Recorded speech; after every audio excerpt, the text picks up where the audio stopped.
Our opinions aren't too tough, rough, or gruff. We are proof that you don't have to be an expert to have an opinion. So just Shut up and sit down. This is Sports Stuff with Jim and Muff.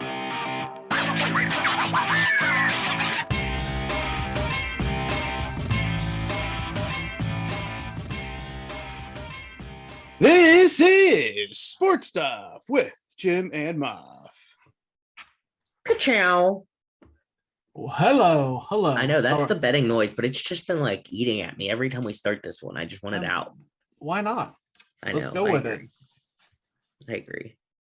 Coming to you, we're recording on Easter. It's coming out, 2 days after Easter? But happy Easter, fellas. Happy Easter, Jimothy. Happy Resurrection Day to the world. A famous Happy man came out of eggs. A famous man came out of a cave today, many, many years ago. Good job, Jesus. A+. Way to go. So This is Sports Stuff with Jim and Muff. Thank God it's not a religious podcast. They're like a religion podcast about religion.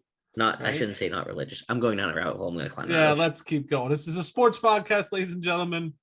Welcome to the show. This is Tuesday, April 19th, 2022. And this past week, Jim went to the Ohio State spring game. I did. Had a hell of a good time. Met some famous people. Met Cam Hayward for you Yinzers. Met Archie Griffin, which totally floored me. Saw CJ Stroud probably 10 yards from him. Saw Ryan Day. Was 2 foot from a lot of famous players. It was a good time. Got to be on the field. Got to be at a suite. Definitely an experience that I will probably never forget for the rest of my life. Did you get free snacks?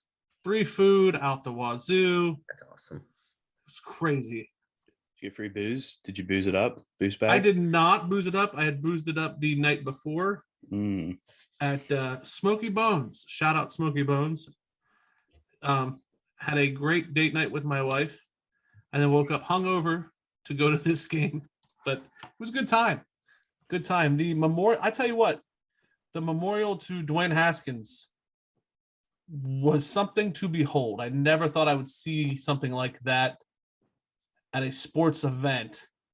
Really well done, really tasteful. It was an all-around kind of somber yet cool day.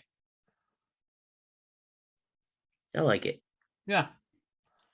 All right. The NFL draft is quickly approaching. We're going to do a little bit of that this week. We will be doing something special. Just to what degree? TBD. Yeah. Keep track of our social media. We're going to do a contest. We might do some other things, but keep track of our social media. When in doubt, do a contest. Always. When in doubt, go to @Sports Jim Muff on Instagram and Twitter. That's also true. Always. The USFL started their season this past Saturday, and they're trying their best. Listen, I don't know if we care or not. I didn't watch it to answer that part of the question, but there was a barn burner from what I hear between, what was it, the Birmingham? I wrote the name of it. I just knew it was Birmingham versus New Jersey, and New Jersey's the Generals, and Birmingham is the Stallions. I couldn't remember. Birmingham Stallions won 28-24 over the New Jersey Generals. Do you guys know Pittsburgh has a team? The Maulers. So all of the regular season games are being played in Birmingham. They're all being played in and around Birmingham. Birmingham, Alabama? Yes. Alabama. But they're from Pittsburgh. Yeah, I said everybody's playing down there. It's just the way it's happening. Like you can't travel to Pittsburgh to go see a game. Right. And I forget, the playoffs are in another location, but I forget where. I did watch the first half. It was interesting. You saw some names that maybe if you were remembering more from the college days than you remember from the professional days. So that was interesting. What do you think of technological advances with the ball spotting? I didn't even notice it. So it must work. It was interesting. Well, I don't know if they're trying to get away, I think, from like the delays in the game, so challenges and stuff like that. So I don't know if there was going to be much to do if they didn't think something was right. They're trying to put a good product on the field. I don't think they want to be like, oh, this is terrible. The refs are awful in this game. I think they're trying to be super positive. It was cool. They were doing some like in-game interviews with coaches, like pretty much as plays are happening. You were hearing play calls, kind of like some what the XFL used to do. Yeah. So that was pretty interesting. We'll see how it goes. They had 4 games, so 1 game Saturday night, and they had 3 games on Easter Sunday. So we'll see how this progresses. Also on Sunday, the Pirates went over 500. Yes, they did. They're 5-4. The date is Let's April go, 17th, Bucks. Let's go, Bucks. 2022, and the Pirates are over 500. We are going to have periodic look-ins to the Pirates to see how long they can stay around or above 500. They threw out Josh Bell at home plate today. They did. Nice relay. I saw that play real time. We'll see. We will see. The interns are ramping up for the NFL draft. They are. We're hoping there'll be assets to the cause this go around, and they will not hurt the cause. You never know. I mean, I think they'll have their own experience. Each of them very focused on their own takes of the draft. Okay. Get into the draft contest later in this episode. Quick Fox brings you more of the opinions that you're begging to hear, or maybe that you don't want to hear, or maybe that Alex doesn't want to hear. But you'll hear more about a lot of things going on in the sports world today and in the past week. So it's that time. Let's get into the show and start it off with Jim. The off season. This is the NFL offseason, 141 days to NFL football. Whew. Needs to hurry up and get here. Still a long ways away. So we'll go over some of the moves of the past week, and then we will get into some NFL draft talk, including bringing you the draft contest that will be happening this past Monday. Running back Marlon Mack signed to the Texans. Most recently, Marlon Mack, I believe, was with the Colts. So the Texans add another piece to the puzzle down there. Maybe we'll find out, all for naught or whatever. Tuesday, DB Ronnie Harrison signed to the Browns. Jim, any thoughts? Browns adding another piece to the puzzle? No. The biggest issue is what are they going to do with Mayfield? That's what matters. Okay. We will get into that later in quick thoughts.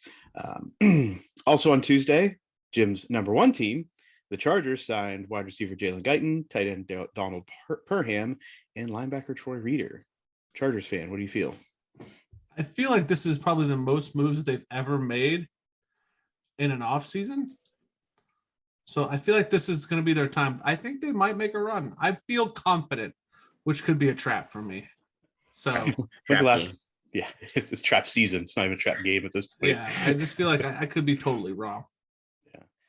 The Steelers signed center J.C. Hassenauer. Alex, how you feeling? We need a good center. Pouncey, no more. Yeah, I'm good. I haven't looked into like him personally too much, to be honest. Okay. There's a lot going on in the NFL. It's getting a little overwhelming at times. It's only going to get more overwhelming in the next 2 to 3 weeks. In a good way. Good way. Also on Tuesday, the Seahawks exercised a 5th-year rookie contract option for tight end Noah Fant, who was part of the Russ Wilson trade.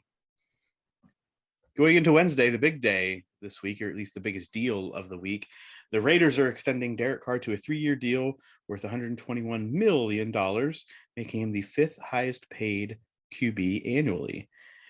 Did the Raiders get this right to spend their money on Derek Carr? Jim?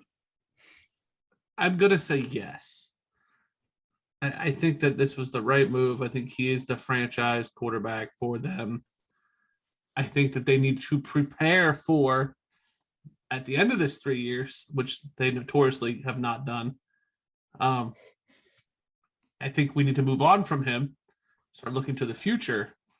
But I think this was good for the time being. Alex, do you think that Derek Carr is the 5th best quarterback in the league? No, I don't. But I get Jim's point of, I think at this point in time, you do have to invest somewhat. Is it a bit of a stretch?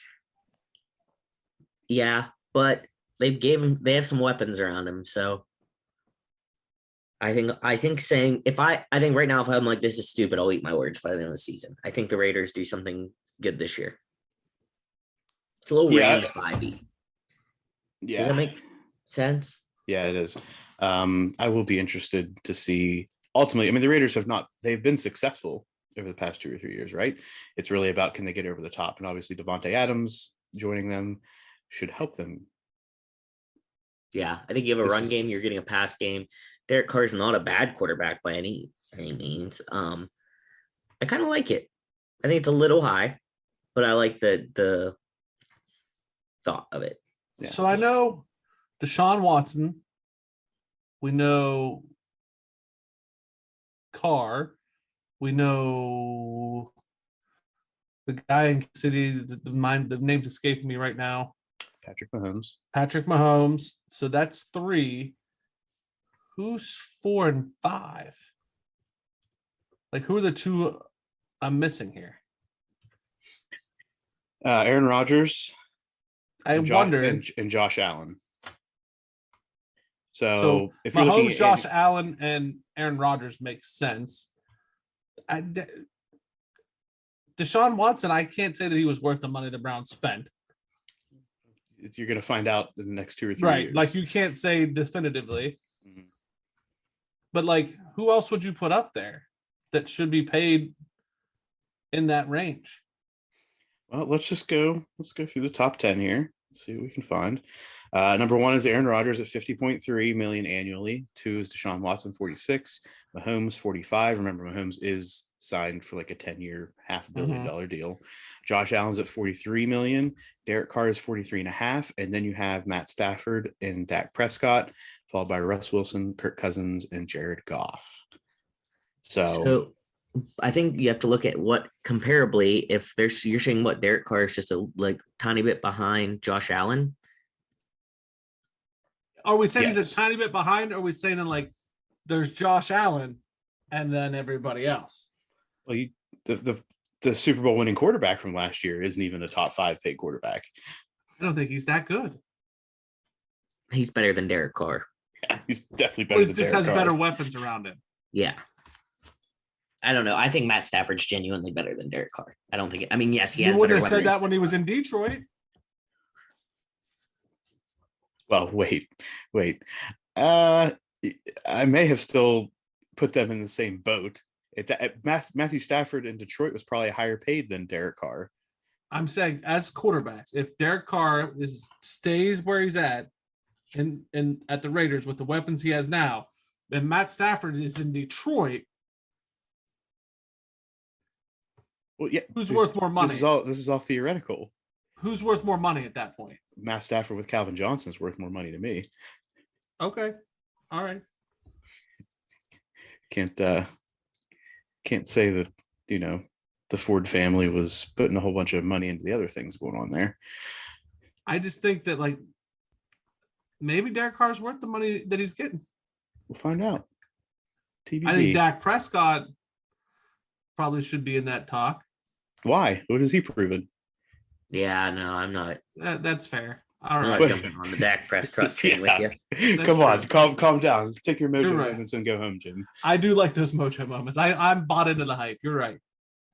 All right. Moving along to Thursday, the Cardinals finally make a move, re-signing AJ Green. Not the move that Cardinals fans were probably hoping for. No. The Browns sign quarterback Josh Dobbs. What are they doing? Is it like Pokemon cards for them? Gotta catch them all. Come on. They have 4 quarterbacks on the depth chart right now. I don't understand the game plan here. Well, Dobbs is actually a very good signing for them strategically because Dobbs has spent a lot of time in the Steelers organization. Yeah, but I feel like they're just trying to piss off Baker, to be honest. Like, they just get another one and then look at him and Maybe. That's how I'm taking this whole situation, to be completely honest. They're trying to make him so disgruntled that he's like, fine, I'll go to Detroit. But it doesn't take much. Rather be in Detroit than put up with your crap any longer. Let's not get. I don't think we should get carried away, to be honest. But we will see.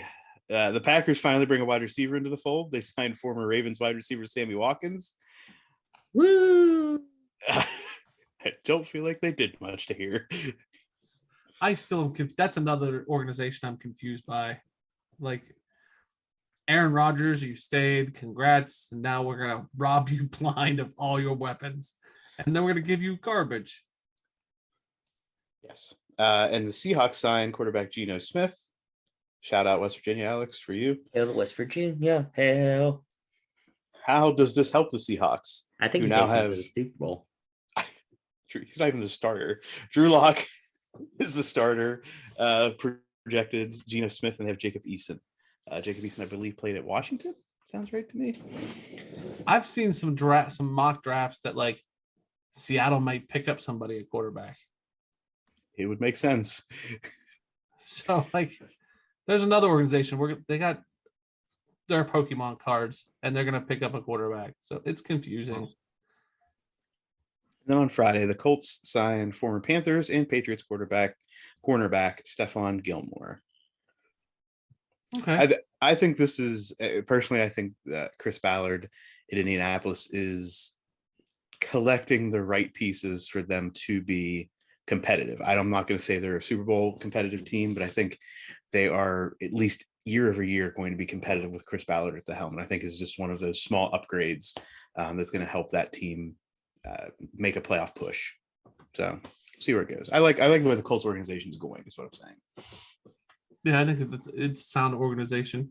I also think that you are Pat McAfee Jr. You're a Yinzer who happens to like the Colts too, like, and you love Aaron Rodgers. So what am I? I don't know where this puts me in the. I'm the just scope waiting of life. for Jackson Argos to get you into a wrestling ring. That's what I'm waiting on. I don't know what that does. I mean, you might as well just hit all of the Pat. All the Pat McAfee. McAfee things. Yeah. I feel like the Colts are one of those teams who like I don't really have a reason not to like them. I mean, I agree. The tackle happened, and the answers came out on top. So Will be a Muff-nastic and Muff-tastic WrestleMania. See, look at him. Look at I'm him. speechless. So Promos with Vince I know McMahon. this is the NFL talk, but I'm sitting here also watching the NASCAR Bristol Series win the dirt, and it's red flag because of rain. And literally during the caution for the rain to get the cars in, one of the cars was going so slow that he slid down the track because the track was wet, and it was like soap sliding down the tub. It was like Someone dropped the soap, and he just wrecked into 3 other cars sliding because he couldn't keep the car on the track. They banked that high? Yeah. Okay. Yeah. It's in Bristol, so it's a mud bowl. Okay. Now. Gotcha. So I feel like this is just an ill-fated race on Easter. Not a lot of fans were there. Wasn't advertised well. And now it's just falling to shit because of rain. So live look in from Bristol. I get that not advertised well, but devil's advocate, is Easter a good time to have it? I mean, people sitting around. You'd think we'd watch it. I'm watching it. So yeah, you'd think. But the money's got to come from the tickets, right? Yeah, probably. Yeah. Unless they advertised well and got a good like TV deal. Do they have a streaming app? I doubt it. I'm watching it on YouTube TV. Just be like, hey, y'all, I know you're all sitting around in your pastel colors eating eggs. You should watch this dirt track race. And our pretty pastel cars. Yeah, they should. Are That's they what they should have done. Yeah, there's a lot of pastel. There are some. An Easter egg hunt on each of the cars. They could have drawn an egg. So you watch it with your kids and they try to find the egg on each car while they drive around. And you get to watch. NASCAR, if you're listening, we are marketing gurus for you. Yeah, let us know. Give us a call. All right, Muff, let's get back to the NFL. Sorry. No, I'm sorry. NASCAR.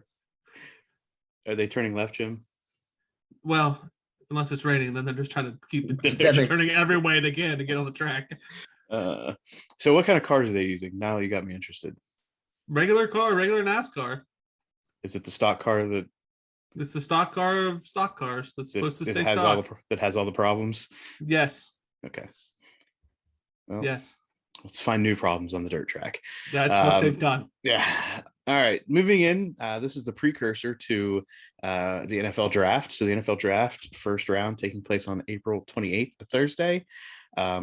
Jim, before we talk a little bit about the draft, I'm so excited for this. Tell the folks the contest that we're going to have going on. So we're going to put a tweet and a Instagram post out there advertising this contest. But the contest is, if you direct message us, like a social media post and retweet and advertise the post, You must also be following us. and be following us, you have to direct message us who you think will go in the first 4 picks of the NFL draft.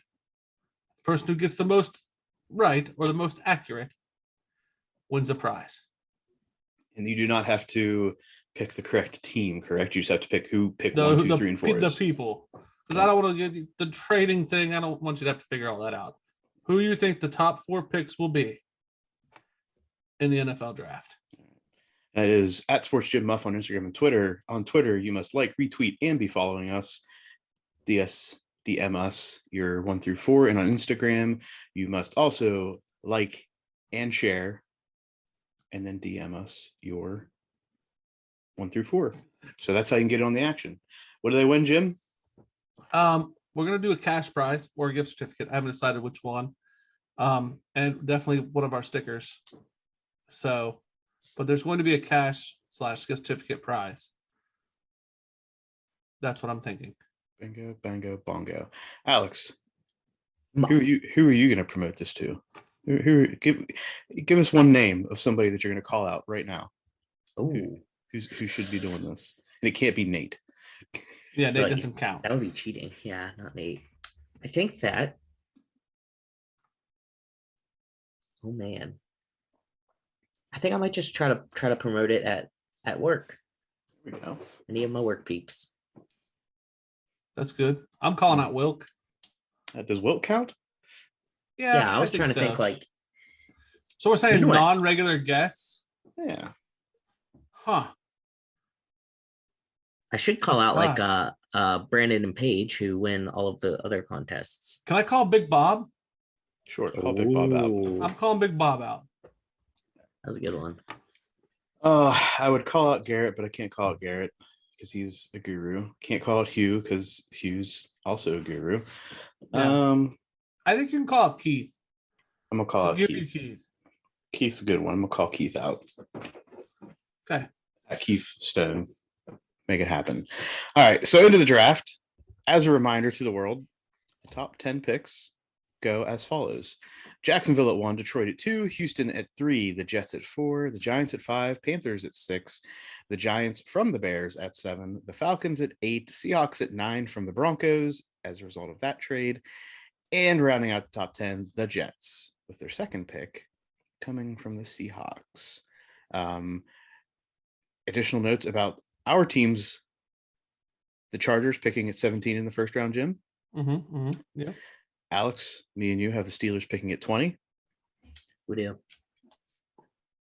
Aaron Rodgers, superfan me, has the Packers at 22 and 28 in the first round. There's actually another reason aside from just that it's interesting to see that Packers have Wow, those we're 2 picks. really you're climbing the super fan rank that you put them in. Thank you. And the Bengals with the 31st pick in the first round because they lost the Super Bowl. Jim, Yeah. there's a team that is not there. Okay. The Browns. Yeah. Are you not a super fan anymore? I'm a fan. I like So- when you're a Bengals fan more than a Browns fan. I love it when he's a Browns fan. I mean, I am a fan. I'm not going to knock it, but for the draft, I don't really care. That's fair. All right. So a couple things chat about with the draft. We'll get into more of this next week. Are we going to give out our 4 or are we going to wait till next week? We're probably going to wait till next week to give out our Okay. 4. All right. That may be Mount Massive, Jim. I have done research. You have done research. I have done research. Okay. So we'll start out. Let's just do a little teaser. Who do we think, if it's a person or a position, the Jaguars are going to take with pick 1? Aiden Hutchinson. He's gone. Does that pain you? No. Okay. I'm on Jim's side. I said Aiden Hutchinson. That is a lock. Yes. Yeah, I think that's, unless there's some blockbuster trade that Jaguars get like 6 picks this draft, I don't see them straying away from Aiden Hutchinson. If they were going to do anything differently, it would be offensive line, but the offensive line stock this year is less than stellar. Yeah. So, there's actually a lot of talk about the Iowa center who won the Remington Trophy. His name's eluding me. That he is not even going to be, he's not projecting well in the NFL because he has very short arms for an NFL lineman. And he was the best lineman in college last year. And he's also Iquanu. No, I do not believe so. Evan Neal. Just trying to think of linemen, but I don't know short. Nah, it's a very Iowa name. Midwest Iowa situation. Johnny Corn. Teron Armstead. No, that's a long so. time ago. His arms are only 34 inches. So that's the number one. Who do we think the first quarterback will be? That's the big controversy. That's the big debate. Yeah. I've seen a lot of hubbub. Mm-hmm. This Malik Willis. I'm going to stay true. I've said Malik Willis is going to be the first quarterback off the board, and I'm going to stick with it. Now, is that like you're talking from your heart or from your brain? Because if that's the case, Kenny Pickett's going to the Steelers. That is coming from my brain. Remember last year, I called the Trey Lance situation. I know. That's why I'm asking. Because I believe if that happens, Kenny Pickett goes to the Steelers. Right. So here's something that I think could happen. I think there could be a trade within the top 5, and a team moves down of that top 5 and picks up Malik Willis and or Kenny Pickett because they project that one of those will still be on the board and they can get some draft capital this year. Who? I don't know. Okay. Alex? Okay. Tyler Linderbaum. That's the guy with short arms. Is it? Sorry, it's going to bother me until I figure Who's it the out. first quarterback, Alex, to go? Sorry, I was hung up on the short arm guy. The first quarterback to go is, I think, Malik Willis and Kenny Pickett in Pittsburgh. Is that from your heart or is that because you're a Yinzer? I think it's because I'm a Yinzer, to be completely honest. Okay. But I wouldn't mind having Malik Willis either, so I don't really know that it's all the way from my heart. I think Malik Willis goes first. I think he has more I think people think that the name Malik Willis sounds like a better NFL quarterback. Maybe the most astute observation I've ever heard in my life. That's it. It's backed in a when lot I of think about research. it, that's why it's coming to me. I think they're pretty. I wouldn't mind either of them ending up in Pittsburgh. So that's how I started looking at it, because I'm then I'm judging with my brain. But then I'm if I'm picking between those two guys, I'm picking Malik Willis. So I'm going to have my own little homer moment for you guys, since you can have your jab at me. Okay. There is debate as to which Ohio State wide receiver will go first, whether it's Garrett Wilson or Chris Olave. And where will they go? Because there's Atlanta out there hunting for a wide receiver, and there is Philly's in the mix and Washington's in the mix. And it's which one of them will get picked up first. So I ask you, Muff, who would you take? Gun to your head. Chris Olave. Well, because I know how you are. Chris Olave or Garrett Wilson? Who are you taking? Chris Olave, Garrett Wilson. I'll take Olave. Okay. Alex? Gun to my head. Chris Olave. I would probably take Chris Olave as well. Okay. But if you look at a lot of mock drafts have Garrett Wilson first. I know. When I was reading earlier, Garrett Wilson going to Atlanta with the 8th pick. But I was thinking the same thing. I'm I don't know. We'll see. Another thing, how many wide receivers are the Packers going to take in this year's draft? At least one. 2. So the reason I brought up the Packers have 2 picks in the first round is they actually have 4 picks in the first 2 rounds, and they have 12 picks total right now. So they have accumulated a pretty good bit of draft capital. The question is going to be, where do they use that, and how many wide receivers do they draft? I think at least 2 wide receivers come off the board for them in this draft. I don't think in the first round though. Do you think if? Do you think I think they either? got to keep him upright. Do you think that either Chris Olave or Garrett Wilson makes it long enough to go to the Packers? Possibly.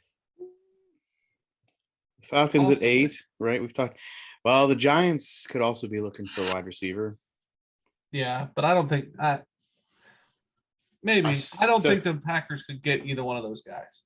So interesting. I saw this. I forget where this came somewhere on Twitter. I was scrolling through that the New York Giants had last year, and I think maybe the year before, the highest salaried wide receiver room in the NFL, and the lowest producing wide receiver room in the NFL at the same exact time. Well, they had nobody to throw to him. Daniel Jones. I'm sorry. He was hurt half the season, wasn't he? Yeah. I don't think I name me one receiver from the Giants. Oh, they were hurt half the season too. But name me one receiver. Like, if you have the highest wide receiver, if you have the highest paid wide receiver, you would think you have at least one marquee name. Sterling right? Shepard. Right, I understand. Yeah, he's still there. Okay. And even he isn't even a marquee name. Like, when he got there, he wasn't. Yeah, the Giants are very bad management. Oh. I'm watching Bristol.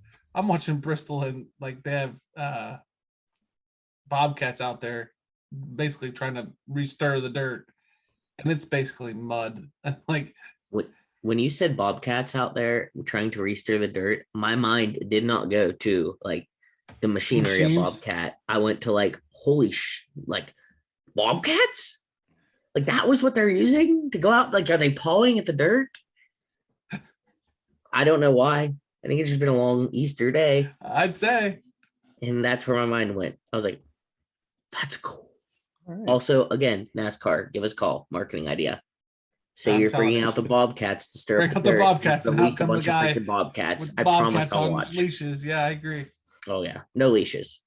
Just let them loose. Yeah, just let them go. All right. Okay, maybe leashes. It's like Rome now. Yeah. Oh, goodness. And lastly, what players and positions will our teams be looking to take in round 1? Let's start with the Chargers, Jim. What do they need? Oh, they're going to try to take some offensive linemen, maybe? I don't know. Let me look. It's hard to say, Muff. Alex, while we're talking, what do you think the Steelers are looking for in round 1? A quarterback. Here's the thing, though. They are looking for a quarterback. Yeah. Is Mitch Trubisky that bad that's 100% surefire it's going to be a quarterback? I don't think it's surefire. I think we've seen this happen before. The Steelers did not take Dan Marino. We had to bring that up. Yeah, I'm going to say offensive lineman for the Chargers. Okay. It's always a good investment, offensive line. Yeah. I see, Alex, if the Steelers do not take a quarterback round 1, I see them looking for an offensive lineman. Yeah. We could use it. You can always use it. Well, based on last year, it's time to maybe. Yeah, it doesn't matter how good Mitch Trubisky is if he's on his butt the entire time. Right. Or how bad he is if he's on his butt the entire time. That's true. Maybe they'll use it to hide him and be like, it was a bad offensive line. That was it. Yeah. We obviously know my other team, the Packers, hopefully wide receiver. Jim, how about the Browns or the Bengals? Your choice, Jim. Dealer's choice. Browns or Bengals? Who do you want to talk about? The Bengals will probably try to get either another weapon, or they'll try to get an offensive lineman. Nothing for the Browns. They're going to get a quarterback? I don't know. Probably. They like quarterbacks. They do. All right. And that wraps up the NFL. Jim? The NFL breakdown. This is the interns. Yeah. Wow, wow, wow. This is that time of the episode where we check in on our interns, those crazy fellas that go out and about and I don't know, cause havoc, wreak They do mayhem, things. find new recipes, Yes, yes. Mine does. and do other sorts of quirky things throughout their weeks. As a reminder, the interns, I have Kev, 20-something jokester, does what he's got to do, makes me really mad. Jim, your intern? Randy, he is a fine young fellow who likes racing and air fried food. Alex? And Mac, he is a 40-something nerd who loves all things, weather and facts, and will work hard for you as long as there's free coffee in the break room. That's it. This week, I don't know. Does anybody have any thoughts on who wants to go? Randy will go. Randy's ready? How about it, Yeah. Randy? How y'all doing? Hey, Randy. Hi, Randy. Good to see y'all. Good to see y'all. Now, I promised y'all I was going to put the spicy chicken recipe on the social media. I couldn't figure it out. Okay. So I'm just going to tell it to you right here. Okay. Okay, I'm ready. This is my hot chicken tender recipe. So what you do is you get you some tenders and you season them with the salt and the pepper. You mix it in a bowl. Okay. You can put some panko breadcrumbs, some paprika, some of that Italian seasoning, some salt, some garlic powder, some onion powder, some black pepper, and you coat them tenders up real good.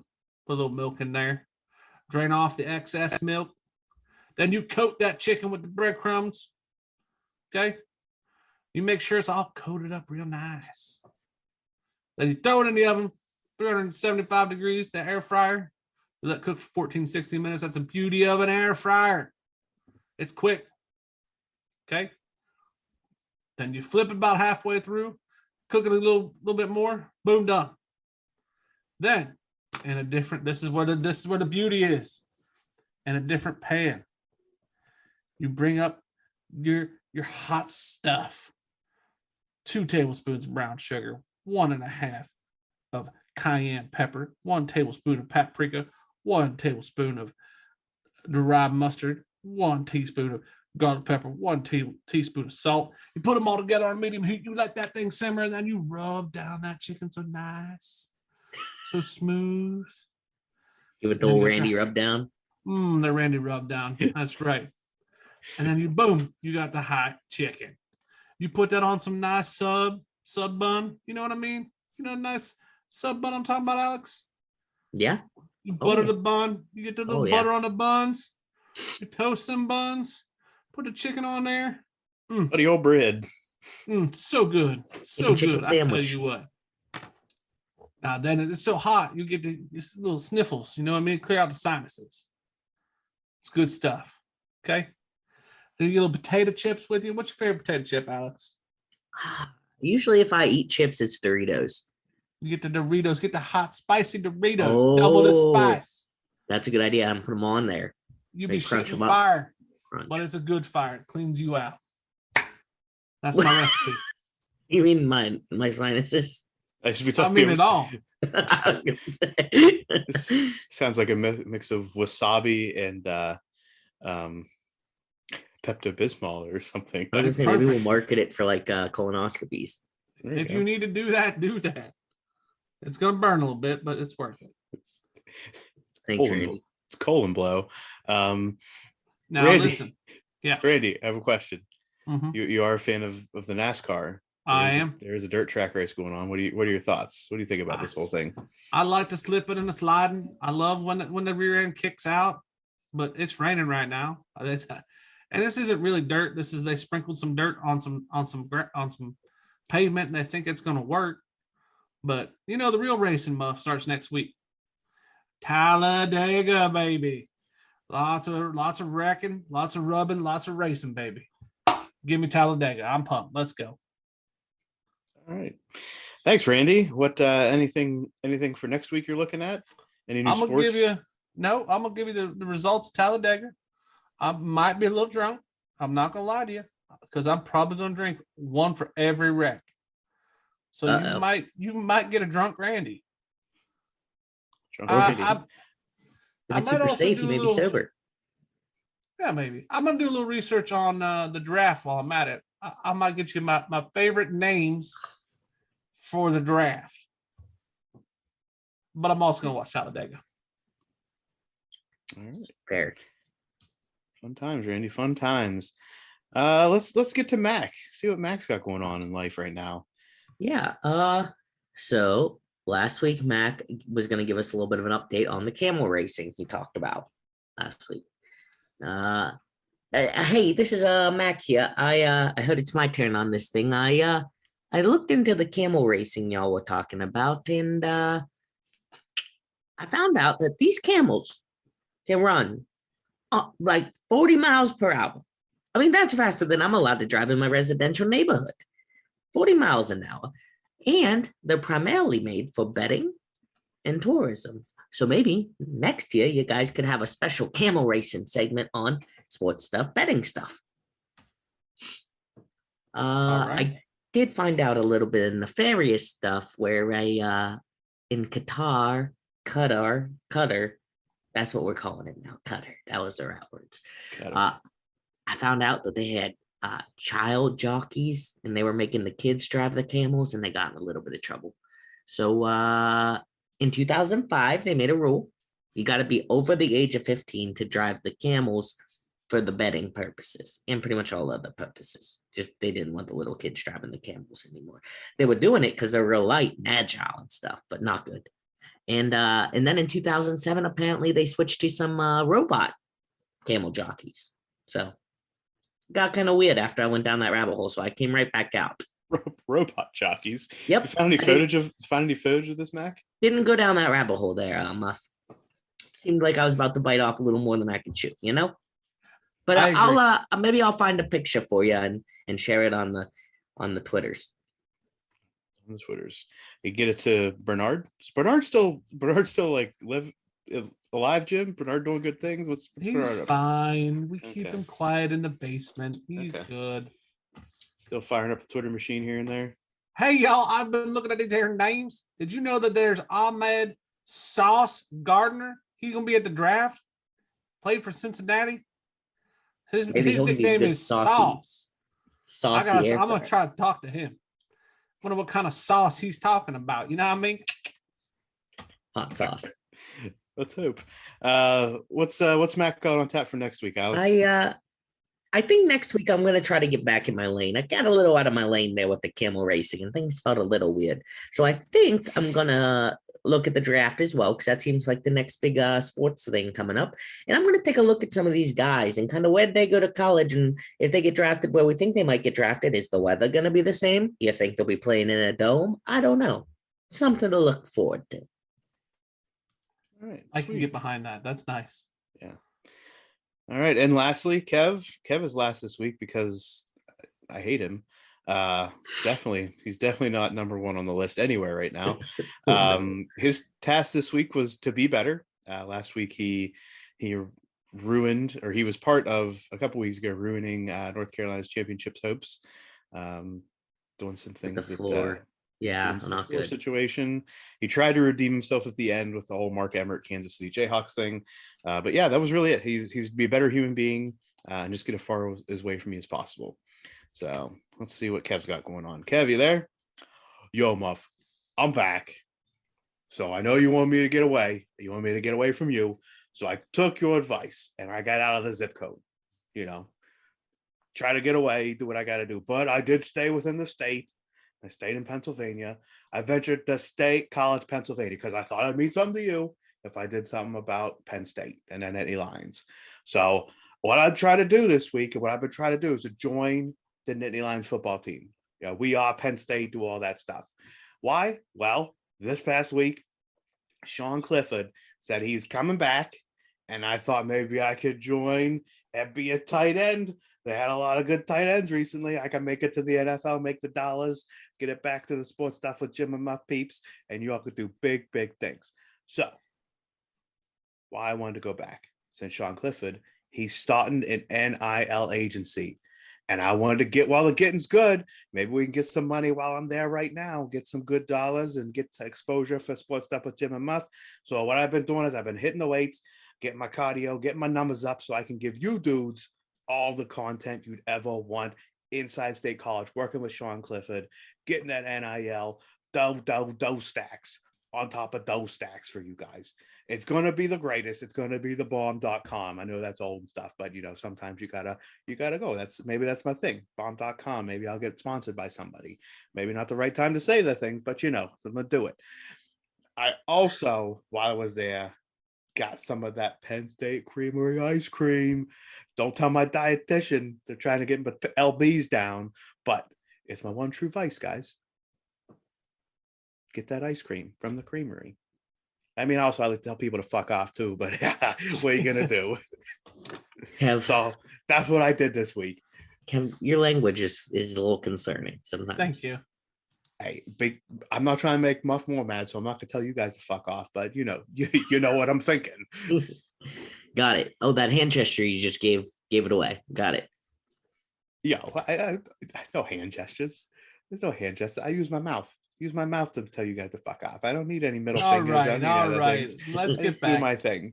Kev, what are you doing next week? What's your plans? Okay, so Muff's still a little shaky with me, so he's not really giving me a lot. So I'm trying to do things that could try to make him happy. So next week, fire you. What? You know what, Jim? You and Randy can go into the stands. All right. Drink some Busch Light and watch them car goes around in circles. That's what you guys got to do. Get another air fryer recipe because that's super cool. I'm glad we all have air fryers. Whatever. So what I'm gonna try to do next week is I'm gonna try to get into the Steelers office. I know Muff. I know Muff. It's not a good idea because last time I tried to do something with the NFL in the front office, me and Roger Dodger didn't get along so well. But I'm gonna try to get into the Steelers GM room. I'm gonna find out who they're going to draft in the first round so that maybe sports stuff with Jim and Muff can break news like Adam Schefter. You guys are the first ones to break the news. Bingo, bango. You got all sorts of followers and you guys are the next big thing. All right, Kev. Well, I can't fault you for trying. Point for me for talking about Penn State Creamery. Your run of not being my favorite continues. So any other questions for the interns today, guys? I think we're good. I'm good. All right. And I think I've heard all I need to hear. Yep. That's dumb intern tasks. This is Quick Thoughts. One day we will get it right. Nail it. But probably not any day soon. No. Welcome to our Quick Thoughts segment, where you get to hear our opinions, whether you like it or not. I'm Alex. This is your host. Let's start in the NFL. What do you say? The National Football League. We'll start with Baker Mayfield. Baker Mayfield says in a podcast last week that he's feeling disrespected by the Browns for the Deshaun Watson acquisition. And he goes on to offer his thoughts that if someone was in your cubicle booing you at your job, you'd probably crumble. Is Baker helping his cause with statements like this or hurting? And where do you think Baker will ultimately end up this year? Jim? So I'm gonna shed some color around that comment. That's getting taken out of context. He kind of made it like, listen, everybody was booing me. I feel disrespected. I played hurt. I mean, if somebody was at your work booing you in your cubicle the way I was being booed, you'd probably crumble. I understand where he's coming from on that statement. Like, listen, I'm catching hell and I'm bleeding out there for this Cleveland team and they're booing me. Like, what more can I give? So I don't think that statement should hurt him. It probably will for the Cleveland fans, but he does have some validity to that statement. Like, he's busting his ass for Cleveland, and the Cleveland organization goes against Deshaun Watson. Muff? He doesn't help himself at all to the public. Now, do teams really care about this in the end? Yeah, probably not so much. I mean, if a team is coming off a bad PR situation with a quarterback, the Texans, it may make a difference to them, but I think to the league at large, probably not going to be a big deal. Where do I think he's going to end up? A lot of talk right now about the Panthers. I just don't. I just don't know. I don't think he's not going to be in Cleveland, and if he is, he's just going to be sitting on the bench collecting the salary. So they're going to do everything they can to offload him. I'm wondering if there'll be something draft day. But as far as that comment, I mean, we're seeing more professional athletes come out and speak their mind on stuff like this. Again, I think this is the wrong thing to do to a fan base that, for the most part, did like you up until this last year, but he's not helping his cause. All right, Jim, quick rebuttal. No, I agree with him. Okay. Next in the NFL, we have Floyd Mayweather, not the name that you thought I was about to say, but he gets involved with Antonio Brown. Floyd Mayweather says that he will make a deal with NFL teams. If a team signs AB and he makes it through the whole season with no issues, the team gives AB $20 million. So, never mind, I'm not going to be my thoughts right now. If AB doesn't make it, they owe the team $20 million. Do you think that a team should take that bet? Muff? No. a million times no. And not because of his off the field issues, but because he's coming off an ankle injury that he's still, there'll be no team sure yet if he's going to pass a physical. He still has to get surgery, and he's not going to do anything until a team signs him to get his surgery, or as a terms of that deal. $20 million is like top 5-ish wide receiver salary. And I'm sorry, Antonio Brown is now top wide receiver right now, especially coming off an injury. So $20 million, is it worth it to a team? Maybe a team like the Packers right now, to sign him for a really low deal and take Floyd up on his situation. I also don't know how this plays into the salary cap. So the answer to my no. Jim? Yeah, I think I'm going to play foil to Muff and say, yeah, I probably think they should take it. What's it hurt? He's probably going to bail. So, I mean, you could probably coax him into bailing and making $20 million. It's not hard to get in AB's head. So, I'm pretty sure if I was Jerry Jones, I would probably take that deal. Because I'm pretty sure I can get the coach to mojo moment AB out of the organization. I'm gonna give my own personal opinion in here. Is this $20 million on top of his salary? Is this like a bet? This is pretty much a bet. So I think this is like, so if he goes on, like someone signs him and he loses his mind in the middle of a season, does he make negative $20 million that year, or does he still make the salary he had made up to that point and then gives them $20 million? I think that they can sign him for whatever deal they want. This is like if he makes it through the season, then we're just going to pay him $20 million.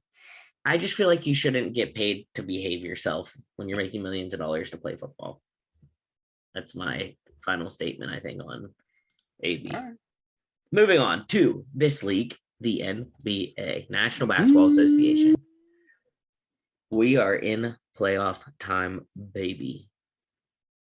The NBA had a bang-up week with not one, but 2 fans protesting on the court, causing games to be delayed. First, we had Minnesota, where a fan glued, I'm making air quotes, glued herself to the court just under the basket. And then in Memphis, a fan threw an item on the court and then chained herself to the back of the basket. Both of these incidents seem to be tied to the killing of over 5 million chickens and an avian influenza outbreak. What are your thoughts on protests at sporting events? Jim? I am never going to be one to say that should not happen. I'm never going to be one to turn away a protest. But you glued them. I did not hear this. I apologize. So they glued themselves to the court under the basket with like Elmer's school glue. Like it wasn't like they came out with like Gorilla Gorilla Glue. Glue. Like White bought a Elmer's school glue. Boom. Yeah. If you're going to protest, I need you not to look like a crazy person with the Elmer's glue. Like go hard and Gorilla Glue yourself down. I'm okay with it. I understand what's going on. I'm not against it. Ugh, okay. Interesting. I wish I had called back exactly when a conversation happened previously where Jim was all against people getting on the court at sporting events. Well, because I it was see. There's player- a difference here because I think Oh, is there? yeah, People randomly running out of the court just to get their name in, and somebody running out of the court and gluing themselves to the court. I think I draw the line at if you're standing up for something Alex, whose time that is you it? believe is wrong. Alex, whose time is it? All right, Muff. I'll wait for my rebuttal. Go ahead. Thank you. Anyway, going out on the court, the second one is the chain was in like the back of the basketball stanchion, but somebody did throw something on the court to call attention to themselves before they did it, and they had to. I think it quickly was taken off. But I think to me the biggest thing is we have in two separate cities people protesting the killing of 5 million chickens in two separate cities, which apparently means that there's a group of people across the country that were upset about this. So The price of wings are through the roof right now. right, So out there just slaying these chickens, and right. are we like boosting up the wing stock or what? I don't know. Apparently, we need to start immunizing these chickens. They got flu outbreaks, so let's do what we got to do. So protests at sporting events are always going to happen. Just what's going to be the next thing that's protested? So we're not going to stop it. We both interrupted. So realistically, if you look at Muff's time, it wasn't that long. Do I get a rebuttal? You get a quick rebuttal. I am going to have to defend the line of protest, and I differentiate between going on the court to hurt a player versus going on the court and harmlessly gluing yourself down with Elmer's or chaining yourself to a basket. If it doesn't hurt anybody, I'm okay with it. All right, we're gonna gong that topic. Alex. What? There's Rules never are rules. the situation that Jim was upset about before was not one where somebody was going to get hurt. Somebody's ran on the court. Sorry, I gotta cut it. We could talk about chickens and hurting people all day, but we have to move on. Zion Williamson. If that was a more pertinent topic other than chickens and injuring other people, I might let it ride for a little bit. But I think this is when I need to assert my dominance. Zion Williamson was on camera throwing down a wicked 360-degree dunk pregame last week, but the Pelicans still insist he's not healthy enough to play despite his disagreement. How many games do we think Zion will play total next season out of the 82 games? Muff? I'm going to say Zion plays no more than 45 games. Zion is in the dangerous category right now of being Greg Oden. And he's very similar as far as his time played and his not specific injuries, but next season is going to be the one where we realize if Zion Williamson is going to have a career in this league or if he's just going to be a who was or what never was. So I say no more than 40. What I say, 45? No more than 45 games. Jim? I think it's funny that Muff, since we're throwing callbacks out, this was Muff's boy when we started this podcast, and now Muff's shitting on him and saying, wow, he's the Greg Oden. I think he'll come back strong. I think he'll play probably a full season. I think he'll be fine. How many games do you consider a full season? Yeah. I think he'll play more than LeBron will play. How many games, though? I need games. That's the question, Jim. How many games do they play normally as a full season, Muff? That was 82. I would say he plays 70. Okay, 60 was mine. So we're all kind of pretty different. There's no way he plays 70 games. All right, moving on from Zion Williamson to the Lakers. The Lake Show, don't drown, yo. Lakers have officially fired Frank Vogel as their head coach. Who's next on LeBron James' list to take over in LA? Jim, any thoughts? I have no idea. I would venture to guess it could be a former player turned coach. It would be my first guess. But really, I have no idea. Does he need a coach at this point? Can he just coach himself out there? I don't know. Muff? Here he is from Cleveland, out of St. Mary's High School. He punches in bunches. The next Jackie Moon, LeBron James. No, I have no idea. At this point, I don't even think he wants a former teammate or a friend. I think he just wants somebody that he can just dominate and just everybody listens to him. So insert random current assistant coach who wants to get a head coaching gig into this. Doc Rivers has already said that he's not being discussed, and I don't think Doc Rivers and LeBron James get along well anyway.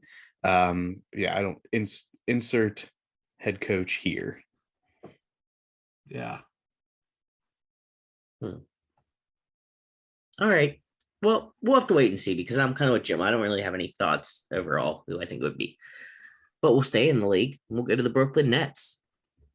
The Brooklyn Nets guard, Kyrie Irving, as though he hasn't stirred a pot enough, has said that he was responding to words he heard from the crowd when he flipped off several Boston Celtics fans on two separate occasions during Sunday's 115 to 114 loss in Game 1. Here's a quote for you. Look, where I'm from, I'm used to all these antics and people being close nearby. It's nothing new when I come into this building, what it's going to be like, but it's the same energy they have for me.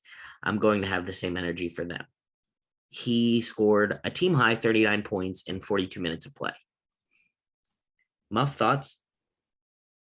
What's the question here? Just what do we think about him flipping What's off? your take? What's my take? Yeah. My take is always, I guess if you're matching energy, I'm not like terribly upset, but there's got to be a point when the athletes on the court have to be able to tune this out and realize that they are part of a bigger picture in the NBA and the entertainment that they're providing, not just to the people on the court, because the fans that are watching on TV are probably not hearing what's being said to these athletes. So if all you're seeing is Kyrie Irving toss up middle fingers, mouthing F off to people, it's probably not a good look for the NBA, which is, it's on network television, so it's supposed to be PG. Jim? I've never disagreed with him more. I would say the last year I've not disagreed with Muff more than this moment. Kyrie's walking into Boston, the storied past of Kyrie in Boston. I don't need to know what the fans are saying to him to know that they're talking trash to Kyrie and Kyrie's giving it back. Give me more. This is entertainment for me. I'm from the Attitude Era of wrestling where Stone Cold Steve Austin walked up on the TV and flipped the camera off. Give it to me. I love it. This is entertainment for me. I want all of it. It's a great look. It makes basketball more entertaining than the stars sitting out because they have swelling. Give me more. Let me give a little side rebuttal to Jim and see what your thoughts are. Is there a way he can handle this without flipping him a bird? Why? I don't know. How do I need to? Well, I guess the same thing as if I'm watching like American Idol and someone birds it, they blur it out. Like it's on TV. I'm there to see it. This is sports, baby. This is I'm not saying I American disagree. Idol. I like the like heat and heat. I just wonder about the bird. No, let's let If him you're rip. watching it with your daughter, I'm okay with it. you're okay with that. Okay. I'm okay with it. All right. All right, let's move on from this league. There's a lot of drama there all the time we could talk about, but we'll move on to the NHL, the hacky talk. In the East, the Panthers, Maple Leafs, Lightning, Bruins, Hurricanes, Rangers, and Penguins have already clinched their playoff berths, leaving only the Capitals to officially have to clinch their playoff berth. In the West, there's still a lot to sort out, with only teams having clinched so far being the Avalanche, the Blues, and the Flames. The Avalanche already clinched the conference title. Over under 6 as the number of NHL playoff games you'll watch this postseason. Jim? Ooh. Are my guys in Vegas out, Muff? I have to check. Hold on. Muff's gonna be that guy. Check and see what your cash out is. They're your guys. That's all I need to say. Let me check. So my guys are still in it. They're not eliminated. I would say if they're in it, I'll probably watch over 6. Okay. Muff? I'll probably end up watching over 6, although I feel unfortunately that the Penguins are going to have an early exit in the playoffs yet again, after making it for, I believe, 13 or 16 years in a row now in the playoffs. Yeah. So Pittsburgh officially hockey town. Detroit is no longer hockey town, but Pittsburgh is now hockey town. So I'll watch the number of games that the Penguins play, which I'm hoping is over 6. I'll watch more than just the Penguins. I like hockey, so I'm definitely over 6, but I hear you. All right, out of the hockey realm. What is my payout? Do I have a payout, Muff? No, because nothing's happening yet. Started. Yeah, you pick them to win the entire thing, so you're not going to probably get a payout unless they make like the conference finals. All right, let's hope. Here's hoping. All righty, we are moving to baseball. Last, Jim, -1 for audibly sighing. I said baseball. All right, last Tuesday, Alyssa Nacken became the first female to coach on the field in an MLB game in history. She took over as the first base coach when Antoine Richardson was ejected from the game. Are we surprised this is true? And does this mean that baseball is farther behind than other major sports when it comes to equality for women? Jim. No, Muff. Muff. It's Muff. I'm surprised. Yes, I mean, I guess I kind of realized that I'd never seen an on-field coach in baseball. When you're talking about the first third base coach, as far as the overall picture, baseball does have female managers in the minor leagues. As far as like head coaches or managers, I'm not saying there's. I think there may be one. Baseball is one of those sports where you don't hear a lot about this diversity discussion, whether it's just because it's baseball, but I mean it's just as prevalent in my mind in hockey, and we don't hear about that much either. So, and I'm not gonna say they probably are farther behind, but there's not a lot of attention given to it. So, yes, I'll say they're farther behind. Jim? It depends on what we're measuring. Baseball's not having to put a rule in where we're trading 2 female coaches for 1 minority pick like the NFL. So I don't know. Am I surprised?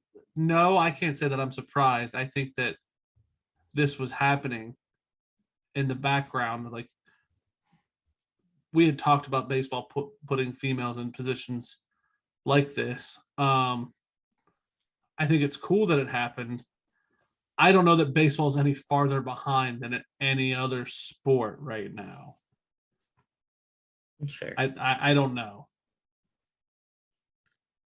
I think that I'm giving my opinions on a lot of things today as well.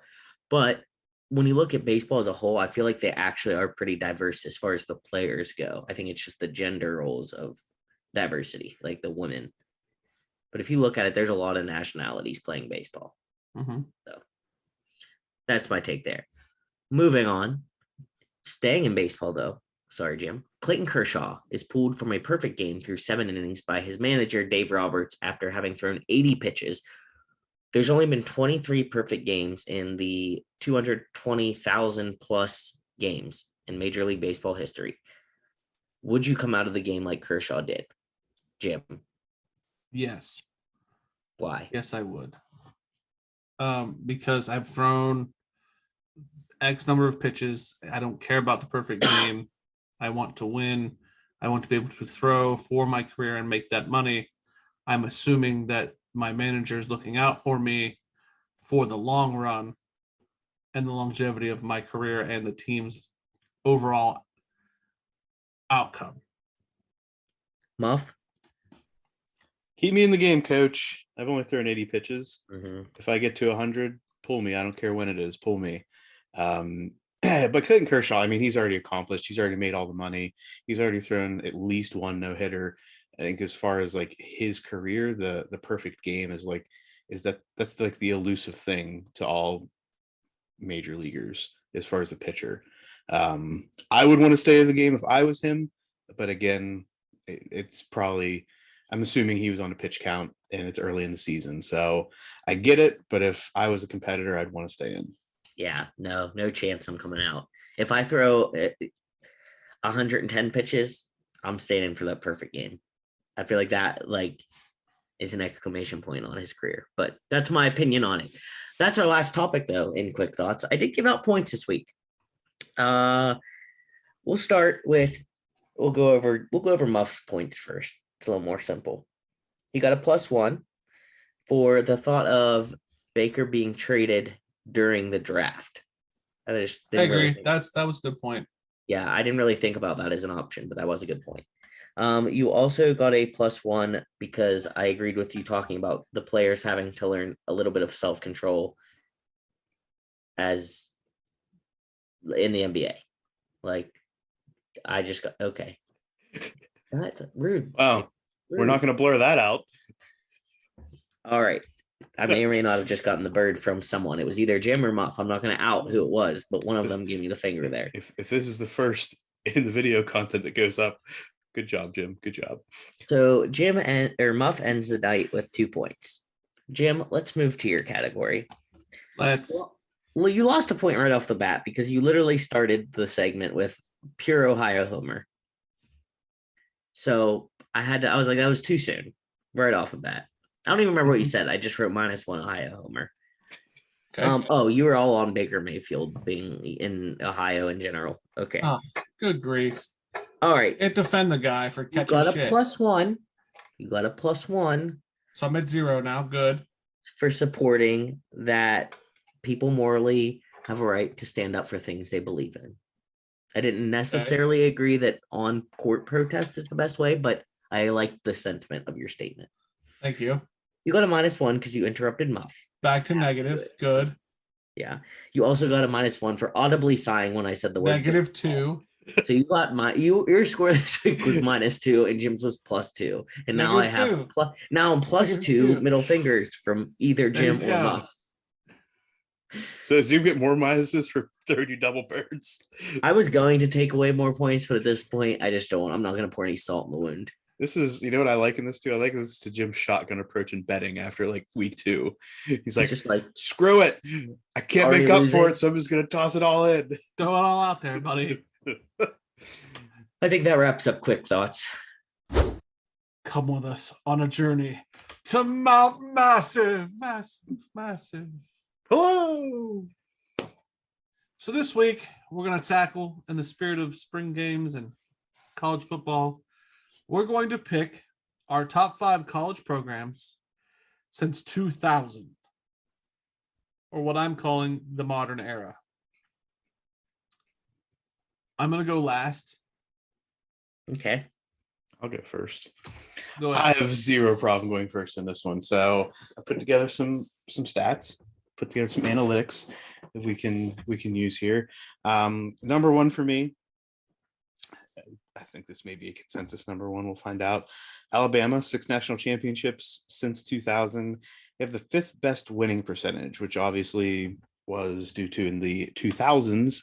They're not as successful situation prior to Nick Saban coming into the fold at Alabama. And number 2, Louisiana State University. Go Tigers. 3 national championships and the 4th best winning percentage. Again, basing that on the national championship situation. So Bama and LSU are the top 2 national championships since the year 2000. In 3rd place, because they have to get some type of prize for this, Boise State. While they have no national championships, they do have the best winning percentage and they're tied for the most wins since 2000 with Oklahoma. Boise State has a 83.5% winning percentage, 219 wins. Again, first in winning percentage, tied with Oklahoma for the most wins during that time period.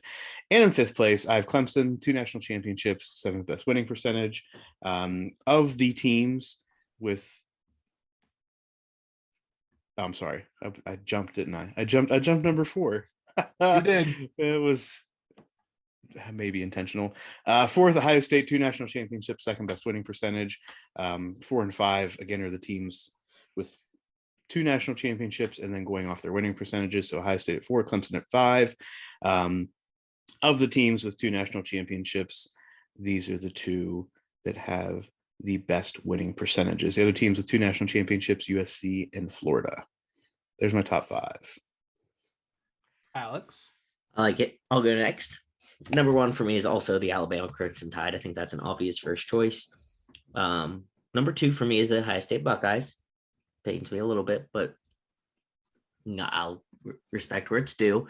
2 national titles, 77%. I also went into looking at some NFL players for these different teams too, because I think that's important to the quality of people you're putting out. Right now in the NFL, there's like 100 something Buckeyes playing. Some big names: J.K. Dobbins, Justin Fields, Zeke Elliott, Joey and Nick Bosa, Cam Hayward, Terry McLaurin, Michael Thomas, Chase Young. Goes on and on. Number 3, Florida Gators for me. They have 2 national titles, 69% winning percentage. Some key players coming out of there is Kyle Pitts, Evan McPherson, big kicker, Muff's cousin. My cousin. Van Jefferson, DeMarcus Robinson, Joe Hayden. That was a homer add-on. Number 4 for me, Oklahoma Sooners. They're always pretty consistently good, I think. They don't always end up on top. They do have 1 national title, but they're usually all right. They have AP coming out of there and DeMarco Murray. Georgia Bulldogs are my number 5. This may be a recency bias, but I think they've earned a spot there. 74.7% win percentage. Their most recent national title. Some big NFL names out there. Do you think AJ Green, Nick Chubb, DeAndre Swift in there right now? Matt Stafford.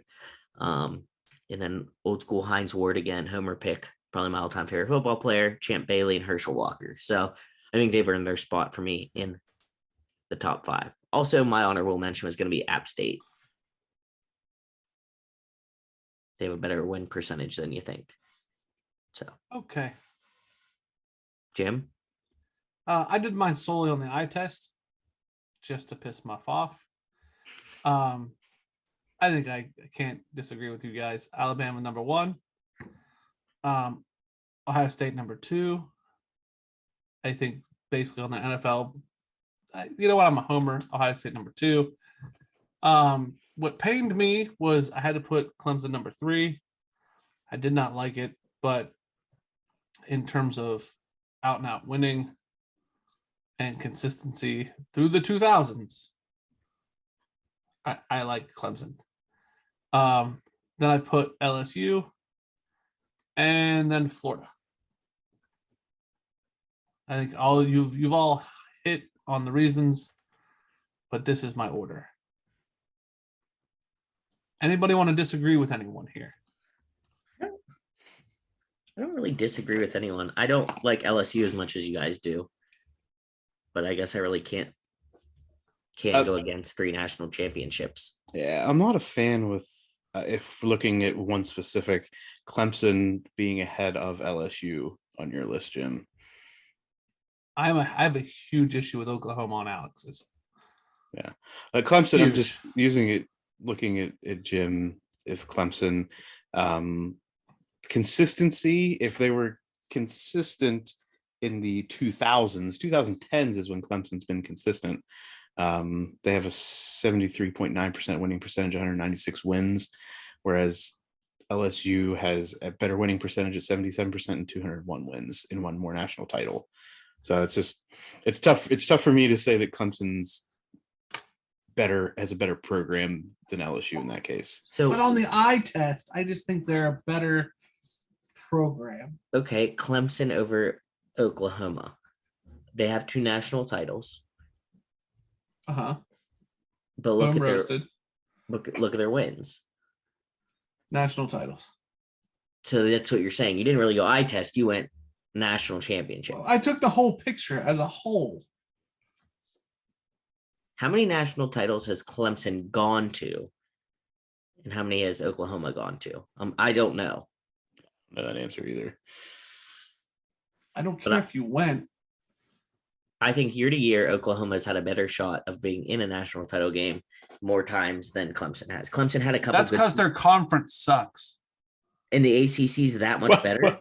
Well, I believe so. If their conference sucks, then how does that lead to the eye test for you, Jim, where they're consistent winners in a conference that sucks? No, I'm saying Oklahoma's conference sucks. Well, Clemson's the same way. That's what I'm saying. Clemson's got tougher competition. What makes the ACC that much better than Big 12? Yeah. West Virginia's not in it. That's it. So basically, okay. As long as you're being honest with why you're hating on the Big 12 is because West Virginia, I'll take it. Just remember that last segment. I know. That's what I figured was happening. I just wanted you to say it. Wanted to hear it from your mouth.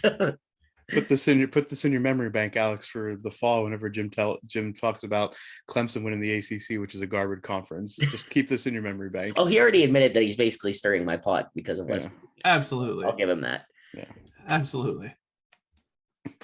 But that's Mount Massive. Next week we will hit on the top 5 drafted quarterbacks in the modern era. I need you to define the modern era again. I'm gonna have to Super think Bowl, about that. the Super Bowl era. No, that's too hard. I'm thinking in the 90s to now. So from 1990 to now. Yeah. So half of the Super Bowl era. So are we redefining the modern era every week? Well, I was really when you tossed out the topic this week, I thought we were going to go with the inception of like the FBS or the BCS and all of that, which was early 90s. I thought we were going with best teams. I wasn't thinking like programs. I was thinking like, okay, Cam Newton in Auburn. You know, that's Joe later. Burrow That's for later in the season. Okay. This is just straight 2000s. Gotcha. We should, you know what? We'll do best draft pick in the 2000s. Okay. Best draft picks, top 5. Got it. Yeah, top 5 in the 2000s. Gotcha. Market 10, dude. There you go.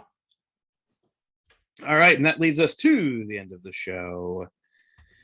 As always, again, remember, follow us at Sports Muff on Instagram and Twitter. Sports Stuff W/Jim Ampersand Muff on Facebook and on YouTube. Who knows? This may be the first one where you actually get to see our faces on the YouTube. So tune in, subscribe, rate, review, all of the things on all the platforms. 132 days till college football starts. Jim, you excited? I'm just trying to get through it. I want to get there. The spring game was a tease. Was a tease. Alex, any parting thoughts? Do we view spring games this weekend? You going? No, I don't think so. Why not? Can't get on the field, so it's not as exciting. Okay, fair. You got to be on the field to have excitement.